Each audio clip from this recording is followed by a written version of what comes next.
나누도록 하겠습니다. 최근에 퓨 리서치 센터에서 사람들에게 신앙을 왜 갖는지에 대해서 질문을 했습니다. 여러 대답이 있었습니다만 가장 많은 사람들이 뽑은 대답 중 하나는 신앙을 통해서 삶의 궁극적인 의미와 목적을 찾기 때문이라고 이렇게 대답을 했다고 합니다. 저나 여러분들 모두가 신앙생활 하면서 정말 삶의 의미들을, 가치를 새롭게 찾아가면서 은혜롭게 신앙생활하고 있을 줄 또한 믿습니다. 그리고 또 다른 가장 중요한 대답은 신앙이 고통스러운 어려운 시기에 위로와 평안을 주기 때문이라고 이렇게 대답을 했습니다. 아마 이 대답은 많은 분들이 공감하실 거라고 생각을 합니다. 교회에 나와서 위로를 받고 평안한 삶을 살기를 소망하는 것은 아마도 모든 사람들이 바라는 신앙의 길일 것이라 생각이 들고요. 또 예수님을 믿으면서 복이 우리 가운데, 가정 가운데 충만하게 임해서 늘 축복의 열매를 맺어갈 수 있는 삶이 되기를 원하는 것이 모든 사람들이 갖고 있는 그런 마음일 거라고 생각을 합니다. 그러나 우리들의 실제적인 삶은 그렇지가 않습니다. 오히려 하나님의 뜻이라고 믿고 시작한 그 순간에 더 큰 고난이 찾아오는 경우도 있습니다. 우리는 예기치 못한 일을 겪을 때가 너무 많죠. 어떤 분들은 평생 일하면서 은퇴를 준비를 했습니다. 그런데 전혀 예상하지 못한 사태들이 벌어집니다. 우리가 지난 오래전에 겪었던 코로나 같은 사태입니다. 이거는 누가 잘못을 해서 누가 어떻게 해서 발생한 것이 아니잖아요. 본인과 무관한 그런 일로 인해서 세계적인 그런 문제들이, 아픔들이 일어났죠. 모든 계획들이 물거품되는 그런 허탄한 경험들을 하는 경우도 있습니다. 자기의 의도와는 관계없이 통제 불가능한 전쟁, 질병, 여러 가지 사건과 사고 속에서 속수무책으로 모든 계획이 무너져 내리는 것을 저나 여러분들은 우리 주변에서는 또한 신앙으로 살아가면서도 많이 이런 것들을 경험을 하게 되지요. 바로 오늘 본문의 말씀에 나오는 제자들이 이런 일을 겪었습니다. 제자들이 겪고 있는 딜레마는 무엇이냐면 오늘 주님께서 말씀하셨을 때 제자들은 주님의 말씀에 순종했습니다. 그 말씀에 순종해서 나아갔습니다. 그러면 순종해서 나아갔으면 은혜가 있어야 되고 평안이 있어야 되잖아요. 우린 다 그렇게 믿고 그런 믿음의 삶이 되기를 소망하고 있지 않습니까? 그런데 주님을 믿고 주님의 명령에 따라서 나아갔는데 그들에게 찾아온 것은 풍랑이라는 것입니다. 풍랑을 막아주셔야 했던 주님의 은혜를 기대를 했는데 그러나 이 풍랑이 제자들을 생명을 위협을 하고 있습니다. 아마 제자들도 우리가 생각하는 것처럼 같은 생각을 할 것입니다. 그러나 제자들이 마주한 것은 생명을 위협하는 광풍이 불어오는 바다의 현실이라는 것이죠. 여러분, 주님께 순종했는데 우리는 왜 고난을 당할까요?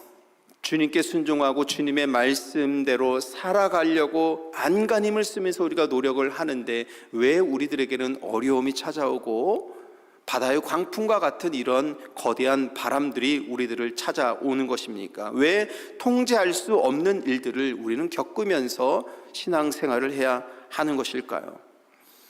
순종의 길이 죽음의 위기라면 도대체 우리는 무엇을 붙잡아야 하는지, 누구를 붙잡아야 하는지 혼동이 될 때가 참 많이 있습니다. 이렇게 신앙에서는 질문들이 생기게 되죠. 바로 오늘 이 이해할 수 없는 폭풍 한가운데서 살아계신 주님의 음성을 듣고 우리의 참된 소망을 발견하는 그런 은혜의 시간이 될 것입니다. 오늘 이야기의 시작은 주님의 명령으로 시작합니다. 주님께서 이렇게 말씀하셨습니다. 우리가 저편으로 건너가자. 이 항해는 제자들의 선택이 아니라 주님의 인도하심으로 시작되었다라는 것을 우리는 주목해야 됩니다. 주님께서 가자고 했습니다. 주님께서 저편으로 건너가자고 명령을 하셨습니다. 이 명령에 순종한 제자들이 주님과 함께 배에 올라탔습니다. 그러나 37절에 보니까 큰 광풍을 만났다고 말씀하고 있습니다. 2023년도에 저희 교회에서 성지순례팀이 다녀왔습니다. 사실 우리가 바다라고 표현을 하고 있습니다만 갈릴리 바다를 가서 보면 미시간 레이크보다 작은 바다예요, 여러분. 건너편이 보일 정도고 저 건너편에 산이 보일 정도고 그렇게 큰 호수라고 할 수 없는 그런 호수가 우리가 갈릴리 바다라고 이렇게 말을 하는 호수가 갈릴리에 있는 그 호수이지요. 우리 성지순례팀이 갔을 때만 하더라도 그곳에서 얼마나 그 갈릴리 호수가 잔잔했었는지요. 햇볕이 내려쬐고 잔잔한 호수에서 배를 띄어서 마치 우리가 예수님의 제자처럼 배를 타고 그 갈릴리 호수를 건너가는 것처럼 배를 타서 그 갈릴리 호수를 쭉 돌아보기도 하고 그 배 위에서 예배도 드리고 배에서 내려서 일명 베드로 고기라고 하는 큰 생선도 먹어보기도 하고, 아마 같이 다녀오신 분들은 제가 지금 무슨 얘기를 하는지 생생하게 기억이 떠오를 겁니다. 그런데 우리가 본 그런 바다는 이런 잔잔한 바다인데 어떻게 거기에서 광풍이 일어날 수 있을까라고 생각을 합니다. 그러나 갈릴리 호수는 해수면보다 매우 낮은 위치에 있다고 합니다. 그리고 고산지대부터 불어오는 바람이 한 번에 불어오는 이 변화되는 날씨가 종종 있다고 그래요. 그렇게 하다 보면 예기치 못한 바람이 심하게 불기도 하고, 그러면서 작은 호수이지만 큰 파도가 일어나기도 하고, 오늘의 본문 속에서 예수님을 따라서 건너편으로 가고 있는 제자들 중에서는 평생토록 그곳에서 어부로 살아가면서 고기잡이를 했던 사람들도 있었습니다. 그러나 그 사람들도 감당하지 못할 정도의 큰 바람과 파도가 일어나고 있다. 그래서 오늘 본문의 말씀 속에서는 광풍이 일어나고 있다라고 말을 하고 있는 겁니다. 이런 위기 속에서 성경은 배에 물이 가득하게 되었다라고 말씀하고 있습니다. 배가 침몰하기 일보 직전의 절박한 상황입니다. 바로 이 위기 속에서 오늘 본문은 첫 번째 질문을 하고 있습니다. 38절의 말씀이에요. 우리 첫 번째 질문인데요, 같이 한번 읽어보도록 하죠. 예수께서는 고물에서 베개를 베고 주무시더니 제자들이 깨우며 이르시되 선생님이여 우리가 죽게 된 것을 돌보지 아니하시나이까 하니. 여러분, 이 말씀 속에서 우리는 두 가지를 봐야 하는데요, 제자들은 지금 예수님께 어떤 마음을 품고 있습니까? 원망하고 있어요. 우리말로 표현하면 이런 겁니다. 주님과 함께 하고 있는데, 우리가 배에 주님과 함께 타고 있는데 이 큰 풍랑이 만나서 이 위협을 받고 있는데 왜 우리를 돌보지 않고 계십니까? 이런 불평을 하고 있는 겁니다. 제자들의 마음입니다. 게다가 여러분, 여기에서 보아야 될 것은 제자들이 주님을 지금 뭐라고 부르고 있습니까? 선생님이라고 부르고 있다는 겁니다. 이 호칭을 우리가 이 본문에서 잘 봐야 하는데, 여기서 제자들은 예수님을 가르침을 주시는 분으로만 믿었지 창조 세계를 다스리시는 하나님의 아들로서 깨닫지 못하고 있다는 것을 우리는 봐야 합니다. 그래서 그들의 질문은 주님 우리를 구원해 주십시오 라는 이런 기도로 하나님께 요청하는 그런 기도와 마음이 아니라, 우리가 감당할 수 있는 이 상황을 맞이했는데 왜 우리를 이곳으로 굳이 끌고 오셨습니까? 이런 불평입니다. 원망 섞인 불평이 38절에 보여지고 있는 말씀입니다. 거기다가 더 흥미로운 점은 무엇입니까, 여러분? 주님께서 주무시고 계십니다. 이 장면을 우리 머릿속에 연출을 하면 이 38절 말씀이 얼마나 재밌는지 모르겠습니다. 주님께서 가자고 해서 제자들은 순종하는 마음으로 배에 탔는데 풍랑이 일어나서 배에 물이 차고 금방이라도 배가 가라앉을 것 같습니다. 그런데 정작 가자고 한 주님께서는 잠을 주무시고 계시는 거예요. 이 38절의 말씀을 우리가 가만히 머릿속으로 상상해 보면 이 장면이 얼마나 흥미롭고 재미있는지 상상해 볼 수가 있습니다. 아마 주님께서 주무시고 계시는 이 모습은 제자들의 불평을 더 부추기고 아마 제자들의 마음을 더 불편하게 했을 거라는 생각이 들기도 합니다. 그러나 여러분, 주님께서 주무시는 이 모습에서 무엇을 우리가 봐야 하냐면, 생각해 보세요 여러분. 어떤 사람이 배가 가라앉을 만한 위기 속에서 잠을 자겠습니까? 여러분, 주무실 수 있으시겠어요? 배가 막 흔들리고 막 가라앉을 것 같은 상황인데 거기서 베개를 베고 주무실 수 있는 그런 담대한 마음이 여러분 갖고 있습니까? 아마 이 중에 아무도 이 흔들리는 뱃속에서 편안하게 잠을 잘 수 있는 사람은 아무도 없을 겁니다. 주님이시기 때문에, 즉 다시 말하면 그 바다를 통제하실 수 있는 분이시기 때문에 주무셨다라는 겁니다. 놀랍지 않습니까? 38절 말씀 속에서 우리가 상상하면서 유니크하게 재미있게 우리가 상상할 수 있는 38절의 말씀 속에서 주무시는 주님의 모습 속에서 주님이 지니고 계시는 하나님의 아들로서 지니고 계시는 이 놀라운 능력과 그 은혜를 우리는 바라볼 수 있는 겁니다. 주님께서 그렇게 하셨다라는 것은 온 우주를 다스리시는 완전한 하나님이심을 보여주고 있는 모습이다라는 겁니다. 이 한 장면 속에 우리를 위해 인간이 되셨지만 결코 하나님의 권능을 잃지 않으신 예수님의 모습이 담겨져 있다라는 것이죠. 그러면 여러분, 예수님이 폭풍 중에 주무신 것이 광풍을 만난 제자들이 겪은 어려움에 아무런 관심이 없으셔서 주무셨던 것일까요? 그건 아니죠. 우리가 계속해서 복음서의 말씀을 살펴보고 말라기의 말씀을, 구약의 말씀을 마치고 복음서로 들어오면서 계속해서 구약과 신약의 이 중간 시대에 400년 동안 하나님께서 말씀을 기록하지 아니하시고 침묵하셨던 시간에 대해서 계속해서 언급하고 있습니다. 그 시기를 우리는 신구약 중간 시대라고 말을 합니다. 하나님께서 침묵하셨던 시간이었지만 지난 시간에 우리가 살펴본 것처럼 하나님의 침묵의 시간 속에서도 하나님은 자기의 사랑하는 백성들을 외면하고 그들을 그냥 두신 것이 아니라 신실한 믿음으로 살아가는 사람들을 여전히 돌보시고 그들을 사랑해 주시고 그들이 온전한 믿음으로 서기를 원하신다는 것을 우리는 보았습니다. 마찬가지입니다.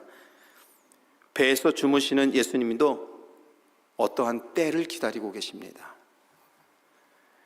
주님은 이 위기 속에서 제자들이 자신의 경험을 내려놓고 온전히 주님만을 의지할 때까지를 기다리고 계십니다.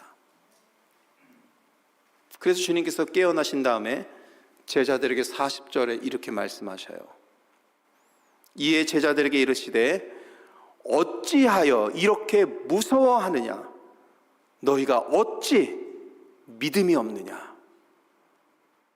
주님께서 이렇게 말씀하십니다. 제자들은 폭풍이 일어났을 때 돌보지 않은 것에 대해서 불평을 했는데 제자들의 불평은 뭐 때문에 불평하고 있습니까? 광풍이 일어나는 것 때문에 불평하고 있습니다. 그러나 주님께서는 40절의 말씀 속에서 바람에 대해서 광풍에 대해서는 전혀 언급하지 아니하십니다. 오히려 제자들의 마음을 지적하십니다. 왜 두려워하고 있는지를 말씀하고 있습니다. 왜 믿음이 없는 사람처럼 행동하고 있느냐고 말씀하고 있는 겁니다. 여러분, 이것이 예수님께서 어떤 문제를 바라보시는 관점과 사람이 어떤 문제를 바라보는 관점이 다른 겁니다. 예수님께서 바라보시는 관점은 진짜의 문제는 배를 집어삼킬 만한 파도가 아니라 제자들의 마음을 집어삼킨 두려움입니다. 이걸 보신 것이죠.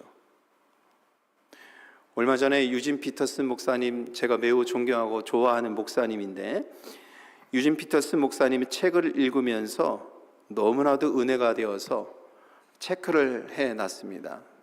기회가 될 때마다 곱씹어 봐야겠다라는 걸 생각을 했는데 오늘 설교 말씀을 들으면 준비하면서 목사님의 글귀가 생각이 났습니다. 그 글귀가 이런 글귀가 있습니다. 아무리 많은 바닷물이라도 배 안에 물이 차지 않는 한 그 배를 침몰시킬 수 없다. 세상의 어떠한 어려움도 우리 내면에 침투하지 않는 한 우리를 해칠 수 없다. 네. 여러분, 아무리 깊은 넓은 바다라 할지라도 배 안에 물이 차지 않으면 바다를 정복하는 겁니다. 그러나 물이 배 안으로 들어오면 침몰하고 마는 것이죠. 마찬가지입니다.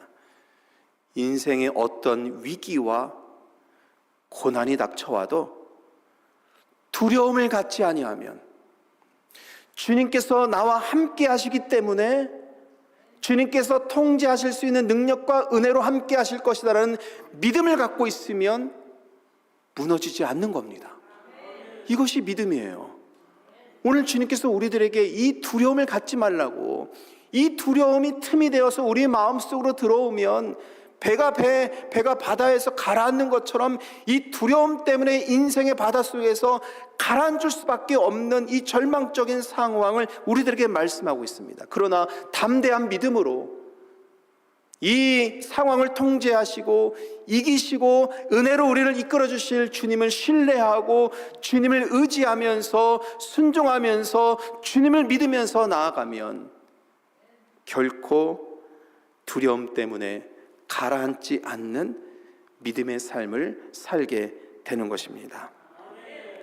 이러한 주님의 말씀을 볼 때 갈릴리 호수에서 순종해서 나아갔다고 했잖아요. 순종해서 나아갔는데 왜 이런 어려움을 겪게 하실까? 라는 우리가 이런 생각을 가졌는데, 사실은 이것 또한 제자들의 믿음을 깨우기 위한 하나님의 특별한 사건이었다라고 볼 수가 있겠습니다. 제자들은 진정으로 집중해야 할 것이 무엇인지를 이 말씀을 통해서 봅니다. 그들이 진정으로 집중하고 마음을 모아서 바라보고 기억해야 할 것은 광풍이 아니죠. 그 광풍을 다스리시는 주님을 바라보아야 합니다. 그렇다면 이 폭풍 속에서 그들의 믿음 없음을 책망하는 것으로 끝나는 것이 아니라 하나님께서는 어떤 목적으로 이 사건을 일으키시고 제자들을 어떤 목적을 이끌어가고 계십니까? 주님은 갈릴리 바다를 향해서 39절에서 말씀하시죠. 우리 이 말씀은 같이 읽겠습니다. 예수께서 깨어 바람을 꾸짖으시며 바다더러 이르시되 잠잠하라 고요하라 하시니 바람이 그치고 아주 잔잔하여 지더라. 네. 여러분, 두려움에 사로잡힌 제자들을 향해서 예수님께서 드디어 행동하고 계십니다. 주무시던 주님께서 일어나서 말씀하시고 행동하기 시작하십니다. 그런데 주님은 바람을 향해서 꾸짖으십니다. 바다더러 말씀하십니다. 잠잠하라 이렇게 말씀하십니다. 명령을 하십니다. 누구에게 명령하십니까? 바다를 향해서 명령하고 계시는 거예요. 아마 광풍을 향해서, 다가오는 파도를 향해서 이러한 명령을 할 수 있는 사람은 아무도 없을 것입니다. 감히 이러한 생각을 하고 있는 사람은 아무도 없을 것입니다. 그래서 우리는 이 말씀을 통해서 예수님이 누구이신지를 붙잡아야 되는 겁니다. 하나님께서는 이 사건을 통해서 예수님이 누구이신지를 우리들에게 계시하고 있다는 것을, 이 말씀을, 이 계시를 붙잡아야 되는 겁니다. 마가복음 1장 말씀을 보니까 여기서 바다를 꾸짖다라고 말하는 이 단어가 마가복음 1장에서 동일한 단어를 사용하고 있습니다. 근데 마가복음 1장에서는 예수님이 귀신을 내쫓으실 때 사용하신 것과 같은 단어를 사용하고 있습니다. 그때 주님은 귀신을 향해서 말씀하십니다. 꾸짖어 이르시되 잠잠하고 그 사람에게서 나오라. 고요하라는 말도 입을 다물라는 뜻으로 귀신을 제압하실 때 쓰신 표현입니다. 다시 말하면 예수님은 지금 이 광풍을 단순한 자연현상으로만 보지 않으십니다. 이 광풍은 제자들을 혼돈에 빠뜨리고 두려움에 빠뜨리고 무엇에 집중해야 되는지를 보지 못하게 하고 그들의 눈을 멀게 하고 두려움에 갇히게 해서 그 두려움이 마음을 지배하게 해서 결국 침몰하는 인생을 갖도록 결국 생명을 포기하게 하는 것으로 주님께서는 보시는 것이죠. 그래서 오늘 주님께서는 마치 사탄을 제압하시듯 창조주의 절대적인 권위로 제자들의 생명을 위협하는 광풍을 다스리고 계십니다. 여러분, 우리 주님은 광풍을 잠잠하게 하실 수 있는 그런 분임을 여러분 믿으시길 바라겠습니다. 그리고 이 권위의 말씀이 여러분들의 이민의 현장 속에서 고분분투하면서 살아가는 저와 여러분들을 향한 주님의 말씀인 것을 우리가 듣기를 원합니다. 여러분들의 삶 속에 여러 가지 바람이 불어올 것입니다. 주님은 우리의 신분과 미래에 대한 불안한 바람을 꾸짖고 계십니다. 주님은 우리의 가정과 육신의 건강과 때로는 자녀 세대와의 보이지 않는 문화의 장벽이라는 이 파도를 꾸짖고 계십니다.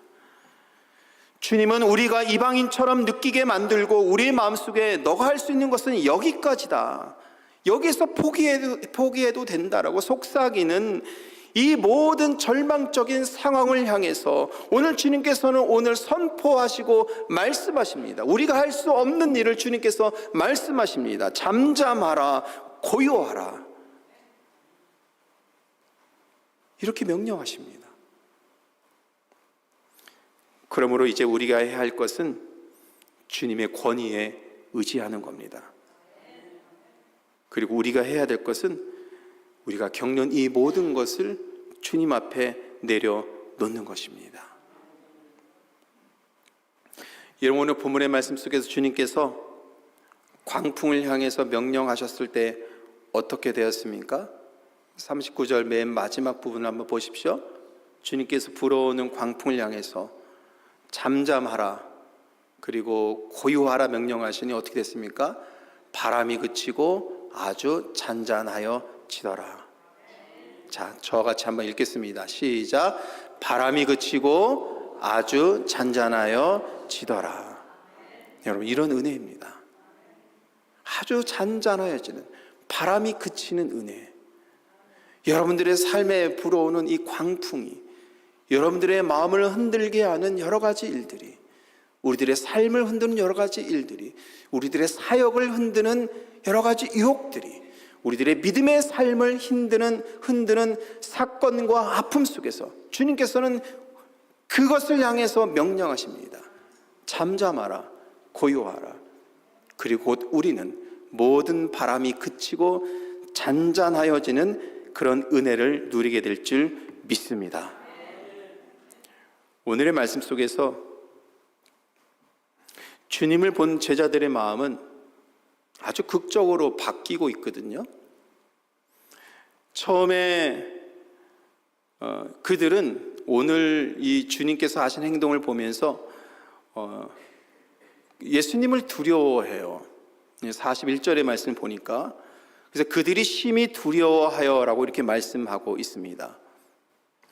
41절 이렇게 되어 있죠. 그들이 심히 두려워하여, 주님께서 하신 이 놀라운 기적의 사건을 본 이후에 제자들은 주님을 두려워합니다. 서로 말하되 그가 누구이기에 바람과 바다도 순종하는가 하였더라. 이게 제자들의 마음이거든요. 근데 여러분, 제자들은 오늘 사건 초반부에도 두려움을 가졌습니다. 뭐에 대한 두려움이었습니까? 파도에 대한 두려움이었죠. 제자들이 두려워하는 마음은 같은데 이제는 완전히 다른 마음을 갖고 있는 겁니다. 조금 전에는 파도 때문에 죽을까봐 떨었던 공포 같은 두려움이었다라면 41절에서는 하나님의 압도적인 임재 앞에서 사람이 느끼는 거룩한 두려움입니다. 그리고 제자들은 비로소 주님께서 원하시는 질문에 도달합니다. 그가 누구이기에 바람과 바다도 순종하는가? 주님께서 원하시는 질문입니다. 주님께서 원하시는 제자들의 마음입니다. 제자들이 우리가 죽게 되었다고 외치던 문제의 중심의 시각에서 벗어나서 이분은 도대체 누구이신가라는 예수님의 중심적인 시각으로 바뀌고 있습니다. 처음에 예수님을 누구라고 불렀습니까? 선생님이라고 불렀습니다. 그러나 이제는 41절에 오니까 그들의 마음이 바뀝니다. 그들의 시선이 바뀝니다. 그들이 무엇에 집중하여서 나아가야 할 것인지에 바뀌고 있습니다. 자연 만물을 다스리시는 하나님의 아들이시는 온 우주의 주권자이심을 그들은 믿기 시작하고 있는 것이죠.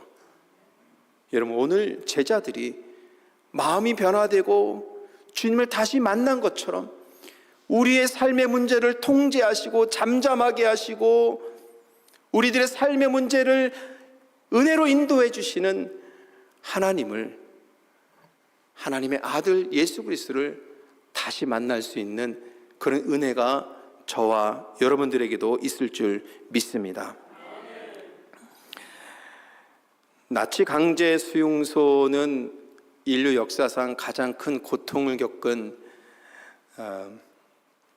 그런 사건으로 기록이 되어 있습니다. 여기에서 수많은 사람들이 죽음을 맛보고 정말 지옥을 경험했다 할 정도로 600만 명이 학살을 당하고 죽음을 면치 못한 인류 역사상 가장 큰 사건으로 기록이 되어 있죠. 나치 수용소에서 고난을 겪은 사람들 중에서 살아남은 사람들의 증언들이 많이 나오고 있습니다. 코리텐 붐 여사의 이야기도 그 수용소에서 겪은 이야기를 신앙의 간증으로 남기고 있습니다. 그녀는 2차 세계대전 당시에 유대인들이 학살을 당하는 이런 상황 속에서 자신의 목숨을 걸고 한 유대인을 숨겨주게 됩니다. 그러면서 이 여인도 수용소에 끌려가게 되죠. 그곳에서 모든 것을 잊고 사람들이 참혹하게 죽어가는 것들을 지켜보게 되고 그곳에서 정말 사랑하는 언니의 죽음도 경험하게 되면서 정말 인생의 밑바닥을 치는 죽음을 경험한 듯한 이런 고통의 시간을 그곳에서 보냈는데 그럼에도 불구하고 평생토록 하나님의 사랑을 전한 사람이 코리텐 붐이라는 그런 여인입니다. 인간이 겪을 수 있는 모든 고통의 밑바닥까지 내려갔던 그녀는 훗날에 살아남아서 이 사건을 기억을 하면서 자기의 신앙 고백서를 남깁니다. 그것이 주는 나의 피난처라는 책인데요. 거기에 보면은 그녀가 겪은 사건을 보면서 이렇게 말을 합니다. 아무리 깊은 구덩이에 빠져도 하나님의 사랑은 그보다 더 깊은 곳에 있습니다. 네. 여러분, 그녀의 고백을 잘 보아야 합니다. 그녀는 하나님께서